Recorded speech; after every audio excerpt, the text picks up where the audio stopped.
Hello everyone, I am an advocate Akash Agrawal from Delhi high court. ये video आज interns के लिए काफ़ी ज़्यादा इम्पॉर्टेंट है और जो नए नए जूनियर एडवोकेट आते हैं कोर्ट के अंदर उनके लिए भी। तो मैं कुछ बेसिक्स चीज़ें बताने वाला हूँ आपको इंटर्न्स के लिए जो इंटर्नशिप करने कोर्ट जा रहे हैं या जो आगे जाके जाना चाहेंगे। तो जब भी आप कोर्ट रूम में जाते हैं, फर्स्ट आपको पहले ये चेक कर लीजिए कि आपका केस कौन सा है और केस का टाइटल जो भी है वो आप कॉज लिस्ट में चेक कर सकते हैं। जो कॉज लिस्ट है वो हर कोर्ट रूम के बाद एक हैंग होती है, कुछ पेपर्स होते हैं उसमें सिस्टमेटिक वाइज सारे ही केस नंबरिकल रिटर्न होते हैं। तो आप वहाँ पे अपना केस नंबर चेक कर सकते हो और आप एक अंदाज़ा भी ला सकते हैं कि आपका केस कितनी देर में आ जाएगा। एंड सेकंड चीज़, जब भी आप कोर्ट रूम के अंदर जाते हैं तो कभी भी बैठने का मत सोचिए। चेयर्स होती है वो एडवोकेट्स के लिए होती है, आप बैठते हैं, कोई मना नहीं करेगा आपको, लेकिन आप हमेशा वहाँ पर सीखने के लिए गए हो कोर्ट में। तो आप कोशिश ये करिए हमेशा कोर्ट में आगे ही खड़े रहिए। जो भी एडवोकेट्स आर्ग्यूमेंट्स कर रहे हैं, जो एडवोकेट कुछ भी एडमिशन दे रहे हैं अपने केस का, तो वो अच्छे से सुनिए ताकि आपको हेल्प मिले। क्योंकि आप एक सीनियर के पास जाके खाली एक ही तरीका जान सकते हैं, बट कोर्ट रूम के अंदर आप एक ही दिन में काफ़ी सारे एडवोकेट्स को आर्ग्यूमेंट्स करते हुए देखते हैं, तो आप काफ़ी सारे तरीके जान सकते हैं। हर किसी की एक स्किल जान सकते हैं आप कि कौन सा एडवोकेट कैसे अपने केस को रिप्रेजेंट कर रहा है और कैसे अपने क्लाइंट्स के लिए फ़ाइट कर रहा है। देन अगर आप कोर्ट में जब आपका केस हो जाता है, आप अपने सीनियर से चैम्बर जाते हैं या घर आते हैं, आप जैसे भी करते हैं, तो जो सा भी केस में आप गए हो वो केस के अंदर क्या सेक्शन थे वो सेक्शन आप पढ़िए और उसी के बेसिस पे आप अपने नोट्स बनाइए। अगर आप डायरेक्ट सीपीसी, सीआरपीसी या आईपीसी खोल के पढ़ना स्टार्ट करेंगे तो वो काफ़ी टफ है।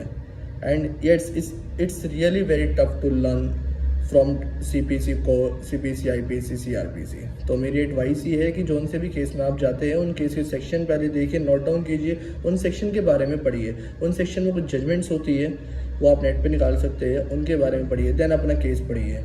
तो केसेस में भी मैं आपको बताना चाहूँगा, काफ़ी सारे केसेस होते हैं, matrimonial cases, civil cases, criminal cases, MSD cases, there are many type of cases.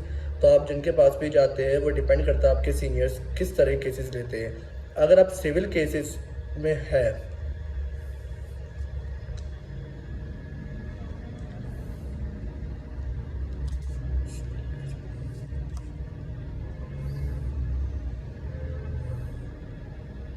हमेशा याद रखिए सिविल केसेस के लिए सबसे पहले आप उस सिविल केस में जो आपका टाइटल है, सब्जेक्ट है कि ये केस किस चीज़ के लिए डला है, चाहे वो सूट फॉर रिकवरी हो सकता है, सूट फॉर पोजीशन हो सकता है, कुछ भी सिविल केस होता है। तो आप उस केस का पहले टाइटल पढ़िए और फिर आप लास्ट पेज में प्रेयर पढ़िए कि हम उसमें मांग क्या रहे हैं, हम प्रे क्या कर रहे हैं हॉनरबल कोर्ट से। फिर देन आप पूरा केस पढ़िए। तो ये सबसे ईजिएस्ट वे होता है किसी भी सिविल केस को जल्द से जल्द पढ़ने और समझने का। अगर आप क्रिमिनल केसेस करें, क्रिमिनल केसेस पे भी दो तरीके से केस आते हैं।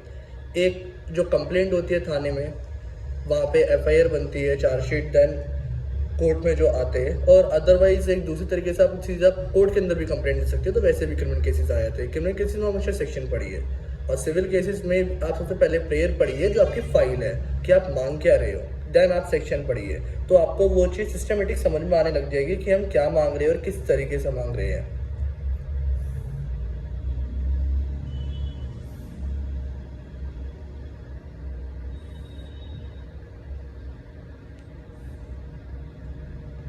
तो ये कुछ तरीके थे जो मैं आपके साथ शेयर करना चाहता था ताकि किसी भी इंटर्न्स को कोई प्रॉब्लम ना हो केस समझने में। अगर आप कोर्ट आ रहे हैं तो अच्छे से मेहनत कीजिए, सीखिए।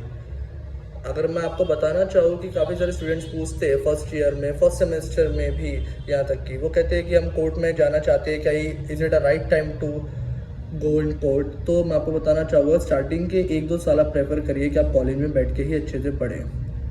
उसके बाद आप धीरे धीरे कोर्ट आना स्टार्ट करिए। कोर्ट में भी आपको जो है वो काफ़ी चीज़ें जानने को मिलेगी क्योंकि बुकिश लैंग्वेज और कोर्ट में जो प्रोसीडिंग्स होती है they are very differ from each other. तो आपके लिए वैसे दोनों ही इम्पॉर्टेंट है, लेकिन अगर आप कोर्ट के अंदर इंटर्नशिप के लिए आना चाहते हैं तो मेरी अपनी तरफ से एडवाइस ये है कि मिनिमम 1 ईयर और 1 ईयर तो आप कोर्ट में ही अपने कॉलेज में ही दीजिए। ये इंटीग्रेटेड कोर्स वालों के लिए जो 5 इयर्स की एलएलबी करते हैं, अदरवाइज जो 3 ईयर एलएलबी करते हैं वो तो स्टार्टिंग से भी कोर्ट जा सकते हैं, उनकी प्रॉब्लम नहीं है। तो ये मेरी तरफ से कुछ एडवाइस थी आपके लिए। Thank you.